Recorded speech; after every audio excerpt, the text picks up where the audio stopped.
segunda Timóteo, não segunda, primeira epístola de Timóteo, capítulo 2, nós vamos ler dos versículos 1 ao 8, mas deixa eu ler o 8 primeiro, e daí a gente volta lá no 1 e vai chegar no 8 de novo, ok? Então, primeira epístola de Paulo a Timóteo, capítulo 2, nos diz assim, versículo 8, quero, pois, que os homens orem em todo lugar, levantando mãos santas, sem ira e sem discussões. Começando lá do versículo 1. Diz, antes de tudo, recomendo que se façam súplicas, orações, intercessões e ações de graças por todos os homens, pelos reis e por todos os que exercem autoridade, para que tenhamos uma vida tranquila e pacífica, com toda a piedade e dignidade. Isso é bom e agradável perante Deus, nosso Salvador, que deseja que todos os homens sejam salvos e cheguem ao conhecimento da verdade, pois há um só Deus e um só mediador entre Deus e os homens, o homem Cristo Jesus, o qual se entregou a si mesmo como resgate por todos. Esse foi o testemunho dado em seu próprio tempo. Para isso, fui designado pregador e apóstolo. Digo-lhes a verdade e não minto, mestre da verdadeira fé aos gentios. Agora leio de novo, que nós já lemos. Quero, pois, que os homens orem em todo lugar, levantando mãos santas, sem ira e nem dissoluções. Gente, essa passagem é muito pertinente, nós temos algumas vezes mencionado, sobretudo, versículo 8, isso aqui é a palavra de Deus. Quando nós olhamos aqui para essa passagem, e quem escreveu isso foi o apóstolo Paulo. E o Paulo, ele foi contemporâneo de Nero, ele estava, era o Império Romano, e ele foi contemporâneo de Nero. E é incrível nós lermos o que ele está escrevendo aqui. E Paulo está falando de oração. E Deus está nos chamando à oração. Ele diz, antes de tudo, ele coloca a oração como prioridade. Antes de tudo, recomendo que se façam súplicas, orações, intercessões, ações de graças por todos os homens. Paulo recomenda oração por todos os homens, e então ele começa a colocar uma determinada ordem. Ele fala geral sobre súplica, orações, intercessões, ações de graças por todos os homens, e ele destaca aqui alguns homens que devem estar em primeiro lugar na nossa oração. Ele diz, pelos reis e por todos os que exercem autoridade. E sabe, eu fico pensando, talvez muita gente chegava lá para o Paulo e disse, Paulo, você está louco, cara? Como assim orar pelo Nero? Você está doido? Não gosto do cara. Enfim, olha quanta coisa errada ele está fazendo. Eles não votavam na época, né? Mas se votassem, eles diriam, eu não votei nele. Não gosto dele. Mas sabe, o Paulo estava mandando orar aqui pelo imperador romano. E sabe por que ele pedia para que orasse? Porque ele ouvia o Espírito de Deus. Ele não via os seus impulsos, não via a sua carne. Ele não via a Rede Globo. Não. Sabe, ele ouvia o Espírito de Deus. Ele ouvia a palavra de Deus. E ele dizia que era preciso orar. Era preciso orar por todas as autoridades. Sabe, eu e você precisamos orar. Eu oro por quem eu votei e por quem eu não votei. A Bíblia manda orar. E o Paulo vivia num momento terrível. Tinha muita perseguição. Muita perseguição. Mas sabe, ele orava, ele acreditava que a oração dele teria efeito. Ele não desanimava de orar. E as orações de Paulo, as orações da igreja, moveram as coisas. E tudo aquilo que acontecia no império de perseguição, sabe, a coisa foi caminhando e passando, e todo aquele quadro virou. Quando nós olhamos para a história do cristianismo, nós vemos estas coisas acontecendo. Nós percebemos que Deus ouve a oração do seu povo. O Espírito se move, como dissemos, sobre o caos. Aplicamos que vivemos em um caos, em muitas áreas da vida, mas Deus é poderoso.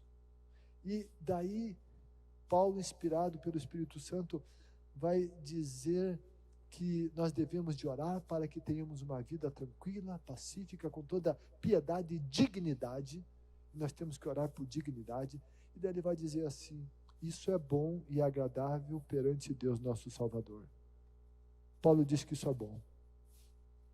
E daí diz algo que está no coração de Deus. Paulo revela o coração de Deus, ele diz: Deus que deseja que todos os homens sejam salvos e cheguem ao conhecimento da verdade. Sabe qual é o desejo de Deus para a humanidade? Que todos sejam salvos. Paulo revela o coração de Deus. O que é que Deus deseja? Deus deseja que todos sejam salvos. Deus deseja que eu e você estejamos nele. Que eu e você venhamos a ter toda a nossa eternidade no céu. Está escrito que Deus deseja que todos os homens sejam salvos. Deus deseja que aqueles que estão à margem da sociedade sejam salvos. Deus deseja que aquele que está na sarjeta seja salvo. Deus deseja que aquele que, quem sabe, os homens desistiram e dizem não tem mais jeito, Deus deseja que eles sejam salvos. Deus deseja que você, que eu e que todos os nossos queridos sejam salvos. Deus deseja que todas as pessoas deste planeta sejam salvos. Quem precisa de salvação? Precisa de salvação aquele que está perdido. Alguém diria: não estou perdido, sei onde estou, sei onde eu moro, conheço o meu endereço. Como assim salvar o perdido? Sabe o que a Bíblia fala que é o perdido? O perdido é aquele que ainda não se encontrou com o Criador. O perdido não é só aquele que está, quem sabe, num nível altíssimo de dependência química, ou aquele que está condenado pela justiça e que está no cárcere, porque cometeu muitos delitos e assassinatos. Sabe, o perdido não é só esse, o perdido é todo aquele que não está em um relacionamento pessoal e profundo com Deus, mesmo que seja considerado gente boa, mesmo que seja considerado um bom cidadão, mas se não tem um relacionamento pessoal com Deus, está perdido, porque não teve o mais importante de todos os encontros, que é o encontro com o Criador. E esse encontro com o Criador se realiza por meio de Cristo. E a Bíblia diz que Deus deseja que todos os homens sejam salvos, tenham esse relacionamento pessoal com o Criador. E a partir do versículo 5 ele vai falar e vai esclarecer um pouco mais sobre esse relacionamento. E como ele acontece. E diz a Bíblia: pois há um só Deus. Um só Deus verdadeiro. Ele se refere aqui ao Deus verdadeiro. Há um só Deus e um só mediador entre Deus e os homens. Está escrito que tem um único mediador entre Deus e os homens, não tem dois, não tem três, não tem 12, os 12 apóstolos são mediadores, não são. Está escrito na Bíblia que tem um só mediador entre Deus e os homens, e diz, o homem, Cristo Jesus. O homem, Cristo Jesus, o qual entregou a si mesmo como resgate por todos. O homem, Cristo Jesus, Deus, enviou seu Filho Jesus, Deus, segunda pessoa da Trindade, o Criador, se fez uma criatura, ele se fez homem, sendo Deus, nunca deixou de ser Deus, foi 100% Deus, mas se tornou 100% homem, e veio a esse mundo para anunciar a palavra, para morrer pelos nossos pecados. Sim, Jesus veio para isso, para nos resgatar. Tanto é que Deus quer que todos os homens se salvem, que Ele mandou seu Filho Jesus Cristo, sendo o único mediador entre Deus e os homens. Por que Jesus é o único? Porque Jesus foi o único homem que nunca pecou. Jesus foi o único homem que atingiu o padrão de justiça divino. E o sangue dele derramado foi puro lá na cruz. E por meio de Cristo, nós temos acesso a Deus. Deus quer que todos os homens se salvem. E a salvação só acontece por meio de Jesus Cristo, que disse, eu sou o caminho, a verdade e a vida, e ninguém vem ao Pai se não for por mim. Jesus é o meio, Jesus é o mediador. Nesta crise, Jesus é o mediador entre Deus e os homens. Nessa crise mundial, nessa peste. E quando lemos a Bíblia, nós vemos que as pestes se manifestaram por causa do pecado. Nessa peste, tem um mediador entre Deus e os homens. Não dois, não três, que é Jesus Cristo. E nós precisamos nos colocar diante de Deus por meio de Jesus Cristo. Ele é aquele que perdoa os nossos pecados. É o nome dele que tem autoridade diante do trono de Deus. Por isso ele disse que nós deveríamos orar no nome dele. Sabe por quê? Porque o único nome que tem méritos totais diante de Deus para ser atendido é o nome de Jesus. E não o nosso nome, não o nome de qualquer outro, é só o nome de Jesus que tem autoridade diante de Deus. E é por isso que quando nós oramos a Deus, precisamos orar em nome de Jesus. E nós chegamos, Deus, em nome de Jesus. Opa, esse nome tem autoridade. Jesus está à direita de Deus, Ele é Deus, mas Ele também se conserva com as marcas de homem. E Ele é o nosso intercessor, o nosso mediador. Quando nós oramos em nome de Jesus,